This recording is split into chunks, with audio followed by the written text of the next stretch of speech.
Egois. Tok tok tok. Selamat siang, Ayah. Yura yang saat itu tengah menyuapi Brian segera menoleh ke arah pintu begitu mendengar suara putrinya. Keningnya mengerut heran melihat Patricia yang muncul dengan senyuman manis di bibirnya. Ada apa ini? Kenapa aku merasa kalau kedatangan Patricia bukan hal yang baik? Apa yang sedang dia rencanakan? Dia tidak mungkin mencelakai Brian, kan?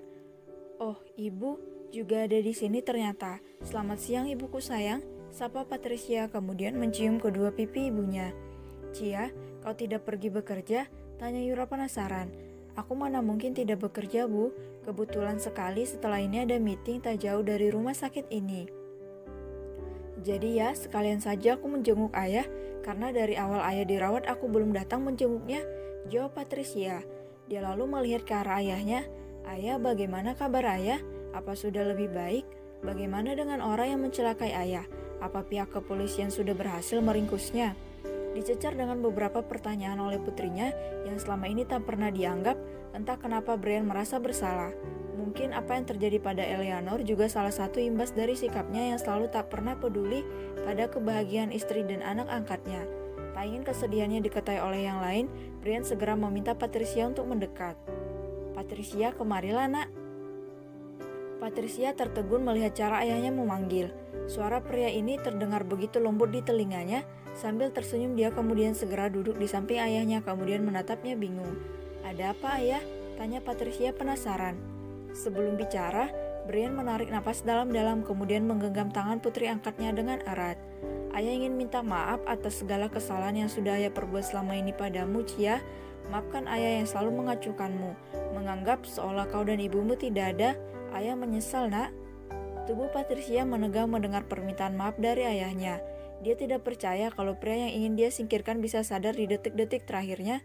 Namun perasaan kaget itu hanya sekilas karena Patricia kembali memantapkan hatinya untuk tetap menyingkirkan Eleanor, kemudian merebut seluruh harta kekayaan milik keluarga Young.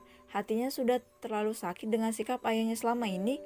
Ditambah lagi sekarang ibunya sudah berubah, tak lagi memberinya dukungan setelah mendapatkan cinta dari ayahnya.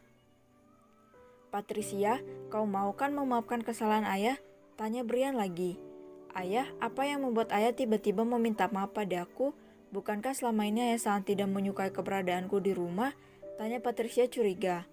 Bukan Patricia namanya jika dia langsung mempercayai permintaan maaf ayahnya. Dia yakin sekali pas tadi ada sesuatu hal yang menjadi pemicu pria ini bersedia melemah di hadapannya. Bahkan pada ibunya juga, saat sedang menantikan jawaban ayahnya, tiba-tiba saja Patricia tersentak saat menyadari sesuatu. Eleanor, ya pasti dia alasan ayahnya melakukan ini semua. Jangan-jangan ayah sudah menemukan keberadaan Eleanor, makanya dia bersedia dengan sukarela menahan egonya untuk meminta maaf. Aku harus menyelidikinya sekarang juga. Gadis sialan itu tidak boleh sampai masuk ke rumah keluarga Young sebelum aku mengambil habis seluruh harta kekayaan mereka. Ayah tahu perbuatan ayah memang sudah sangat keterlaluan, Cia. Ayah menyesal, dan satu-satunya alasan kenapa ayah meminta maaf pada kalian adalah hanya karena ingin membuka lembaran baru bersama kalian. Jawab Brian beralasan. Dia tidak mungkin menyebutkan alasan sebenarnya jika dia melakukan hal ini demi Eleanor. Brian ingin istri dan anaknya bersedia menerima kehadiran putri kandungnya kelak. Sungguh hanya karena itu ayah, bukan karena ayah ingin aku menerima Eleanor saat dia kembali ke rumah, cecar Patricia lagi dengan wajah sendu. Ayah, aku ini hanya putri angkatmu. Aku sama sekali tidak ada hak apapun di rumah kalian, jadi ayah tidak perlu melakukan ini semua hanya karena takut aku tidak bisa menerima Eleanor. Aku sadar siapa aku, ayah. Tangan Yura saling meremas kuat. Entah kenapa dia menjadi sangat takut dengan sikap polos yang sedang diperlihatkan oleh Patricia.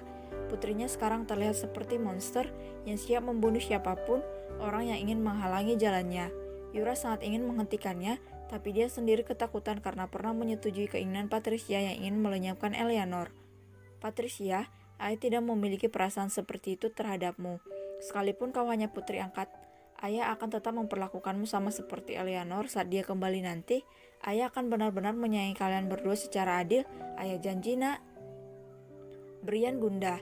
Dia tidak menyangka kalau Patricia bisa menemukan alasan kenapa dia melakukan hal ini. Jujur saja, ada sebersit kekhawatiran di benaknya mengingat kalau Patricia bukanlah gadis bodoh. Brian bisa melihat dengan jelas ada kemarahan di matanya saat sedang bicara tadi. Ayah, kalian sudah menungguku. Aku pamit dulu. ucap Patricia acuh seraya melihat jam melingkar di tangannya. Bu, aku pamit dulu ya. Oh ya, di mana kakek? Bukankah kakek datang kemari bersama ibu? Kakekmu sedang berjalan-jalan di taman rumah sakit, Cia, jawab Yura gugup. Sayang, biar ibu mengantarmu keluar ya. Sekalian ada sesuatu yang ingin ibu bicarakan denganmu. Baiklah Bu, ayo, jawab Patricia sembari menggandeng tangan ibunya. Sesampainya mereka di luar ruangan, dengan sedikit kasar Patricia melepaskan pegangan tangannya. Dia menatap datar ke arah ibunya yang terlihat sedih. Apa yang ingin ibu bicarakan kalau itu menyangkut Eleanor, maka jawabannya aku akan terus maju meskipun ibu tak lagi mendukungku. Tapi jika itu mengenai hal lain, mungkin aku masih mau untuk mendengarkan. Perasaan Yura serasa hancur diperlakukan seperti ini oleh putrinya yang begitu dia sayangi. Hampir saja air matanya menetes jika Patricia tidak berdecik kesal di hadapannya. Patricia, ibu, cepatlah Bu, aku sedang ditunggu oleh klienku. Sergap Patricia tak sabar. Cia, ibu mohon hentikan semua rencanamu. Kau sudah dengar sendiri kan kalau ayahmu akan bersikap adil pada kalian berdua nanti. Tolong jangan membahayakan keselamatanmu sendiri, Cia. Orang suruhan kakekmu sekarang sedang memburu orang-orang yang kau sebar untuk mencari Eleanor. Ibu tidak mau kau masuk penjara, nak, ucap Yura mengibah. Patricia sedikit kaget mendengar aduan ibunya, namun sedetik kemudian dia menyeringai. Sekalipun tak lagi memberi dukungan, rasa kasihan dari ibunya ternyata masih bisa memberikan celah bagi Patricia untuk menghindari bahaya dari kakeknya. Dengan senyum liciknya, dia melenggang pergi dari sana meninggalkan ibunya yang sedang berdiri kebingungan. Patricia, tolong dengarkan apa yang ibu katakan tadi, nak, teriak Yura frustasi. Diabaikan begitu saja oleh putrinya membuat Yura benar-benar putus asa. Dia berjongkok sembari menutupi wajahnya dengan tangan. Takut sudah pasti. Yura takut putrinya tertangkap kemudian dijebloskan ke penjara, tapi dia jauh lebih takut kalau Brian dan ayah mertuanya sampai tahu jika dirinya pernah bersekongkol dengan Patricia untuk mencelakai Eleanor. Buk, Yura, kau kenapa? Karim dan asistennya yang baru saja kembali dari taman rumah sakit terkejut melihat Yura yang sedang duduk berjongkok di depan pintu kamar rawat putranya. Khawatir terjadi sesuatu, Karim bergegas menghampirinya dan bertanya ada apa. Ayah sudah kembali, sahut Yura kelabakan. Sudah, tidak bisa dikatakan lagi betapa Yura sangat panik sekarang. Jantungnya berdebar kuat menerka apakah ayah mertuanya mendengar pembicaranya dengan Patricia atau tidak. Jika iya, maka tamatlah riwayatnya. Iya, baru saja apa yang kau lakukan di sini, Yura? Brian mengusirmu keluar? Oh tidak, ayah. Tadi Patricia datang kemari dan dia sedikit merajuk setelah berbicara dengan Brian. Aku kemudian keluar untuk mengejarnya, tapi dia tidak mau mendengarkan apapun lagi. Cia salah paham dengan ucapan Brian, ayah, jawab Yura berbohong. Karim terdiam, dia menghela napas, paham dengan apa yang dimaksud oleh menantunya. Ya sudahlah, biarkan saja dulu. Mungkin Patricia perlu waktu untuk menerima kehadiran Eleanor. Selama ini kan hanya dia yang menjadi kesayangan kita semua. Wajar kalau sekarang dia kecewa dan merasa diabaikan. Lebih baik kita biarkan dia menenangkan diri dulu. Lagi pula Eleanor juga masih belum ditemukan. Siapa tahu dengan berjalannya waktu, dia bisa menerima kehadiran adiknya. Yura hanya bisa mengangguk pasrah. Dia hanya bisa berdoa dalam hati agar putrinya benar-benar mau berdamai dengan masalah ini. Yura kemudian mengikuti ayah mertuanya masuk ke dalam ruangan Brian, sedikit mengabaikan kegelisahan hatinya saat Brian memintanya untuk duduk bersebelahan. Biarlah untuk sesaat aku egois pada kebahagiaan diriku sendiri. Maafkan aku, Brian. Aku lakukan ini semua karena tidak mau kehilanganmu. Maafkan aku pernah berencana menghilangkan nyawa anakmu dan Sandra. Maafkan aku.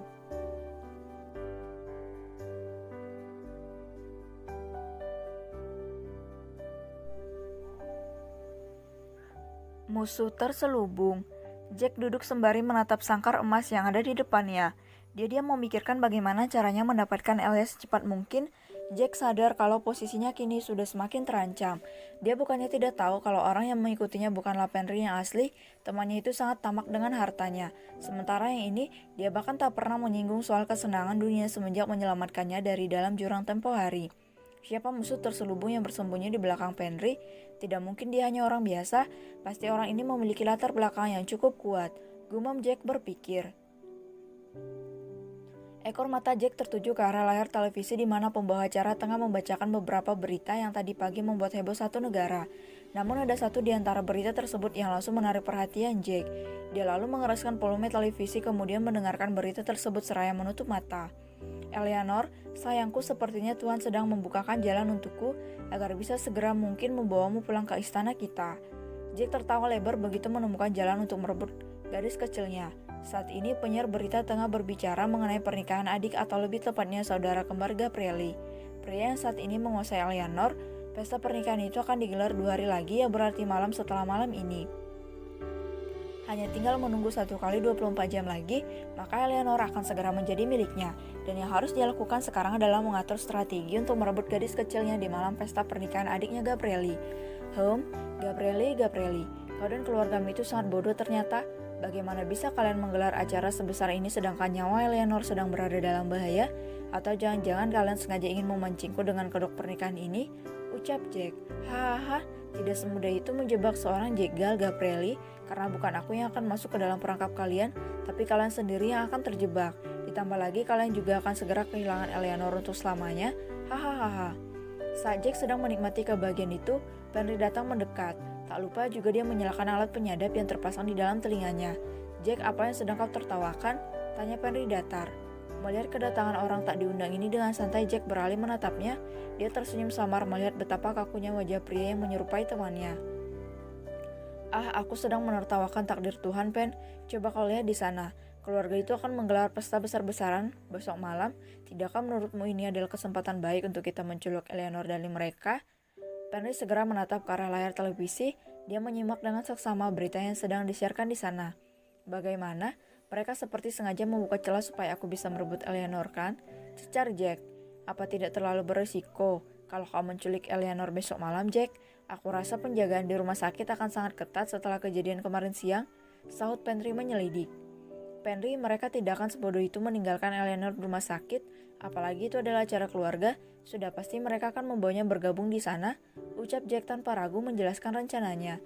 Di saat mereka lengah, barulah aku akan mengambil Eleanor dan membawanya pergi ke suatu tempat.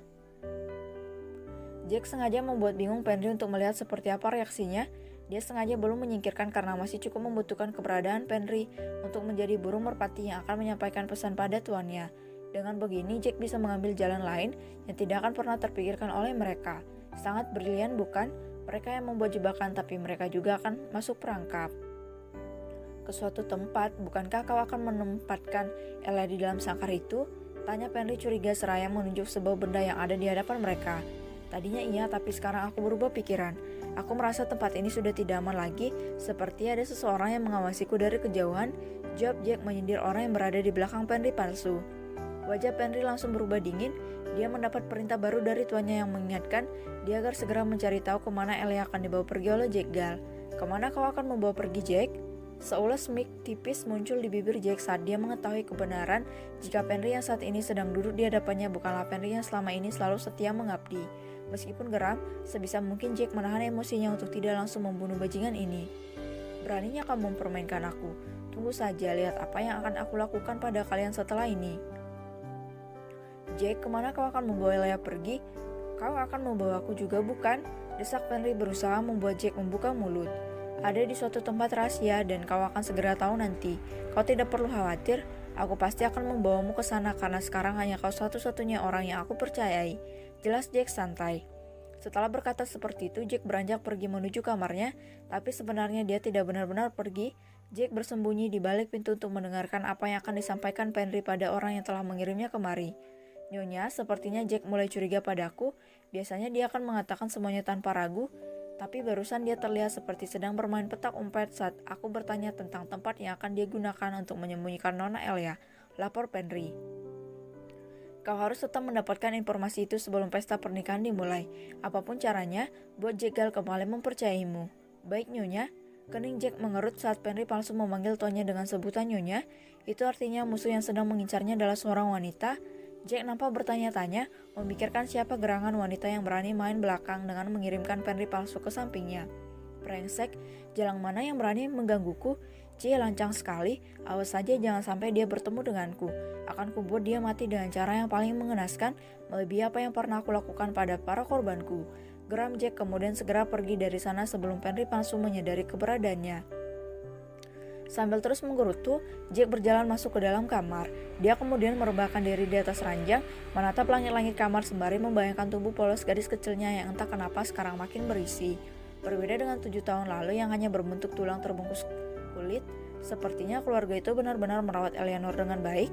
Juga di beberapa bagian tubuh Eleanor nampak jauh lebih besar dari sebelumnya. Gabrieli tidak mungkin sudah menidurinya kan? Jika iya, maka aku akan menguliti Eleanor hidup-hidup, lalu membiarkan lukanya dilapisi kulit yang baru. Aku tidak suka milikku disentuh pria lain, aku tidak suka barang bekas, ucap Jack melantur kemana-mana. Tak puas berada dalam posisi seperti itu, Jack akhirnya memutuskan untuk pergi menemui Penry. Entah kenapa memikirkan gadis kecilnya membuat Jack merasa tak tenang. Seandainya bisa malam ini juga dia akan menculik Eleanor, kemudian mengurungnya di dalam kamar bersamanya. Memikirkan hal itu malah membuat Jack semakin tidak karuan. Sebelum menghampiri Penry yang masih berada di ruangan tadi, Jack mengambil sebotol vodka yang terlebih dahulu dia perlu membakar tubuhnya agar bisa kembali tenang seperti sebelumnya.